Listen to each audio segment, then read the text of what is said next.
இங்க ஒரு மேயர் ஒரு ஹாஸ்பிட்டலோட கேண்டீன்ல போய் ஒரு மீல்ஸ் ஆர்டர் பண்றாரு. ஆனா அந்த கேண்டீன்ல வேலை பார்க்குற பொண்ணுக்கு இவர்தான் புதுசா வந்திருக்கிற மேயர்னு தெரியாம ஏதோ ஒரு சாதாரண ஆளுன்னு நினைச்சு ஃபுட் கார்டு இருந்தாதான் மீல்ஸ் தருவோம், கேஷா வாங்க மாட்டோம்னு சொல்லிடுறாங்க. இவரு ரொம்ப நேரமா கெஞ்சி பார்த்துட்டு ஹாஸ்பிட்டலோட ரூல்ஸ் படியே போயிடலான்னு ஃபுட் கார்டு வாங்குறதுக்காக கியூல நிக்கிறாரு.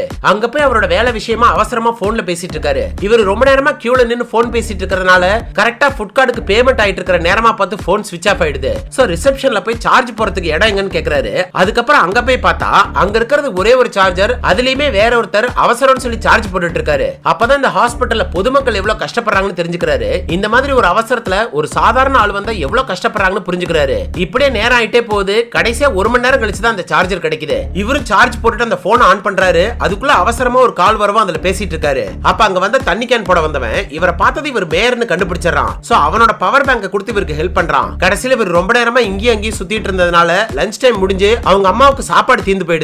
சோ கையில இருந்த ஒரு பழத்தை உரிச்சு அவங்க அம்மாவுக்கு கொடுத்துட்டு இருக்காரு. இத புரிஞ்சுக்கிட்டு அந்த தண்ணி கேன் போட வந்தவன் அவனால முடிஞ்ச சாப்பாட்டை வெளியில இருந்து வாங்கிட்டு வந்து கொடுக்கறான். இப்படி இவன் நடந்துக்க மேயருக்கு அவன் மேல ஒரு தனி மரியாதை வந்துருது. கொஞ்சம் கொஞ்சமா 2 பேரும் பர்சனலா பேசி க்ளோஸ் ஆயிடுறாங்க. அடுத்த நாள் மேயரோட ஆபீஸ் மீட்டிங்ல டெண்டரை பத்தி பேசிட்டு இருக்கும்போது இந்த மேயர் அந்த தண்ணி கேன் போடுறவரை சஜஸ்ட் பண்ணி எல்லா கவர்மெண்ட் ஆபீஸ்க்கும் தண்ணி கேன் போட சொல்றாரு. சோ எங்கேயோ அவர் செஞ்ச ஒரு சின்ன உதவி அவரோட தலையெழுத்தையே மாத்திருது.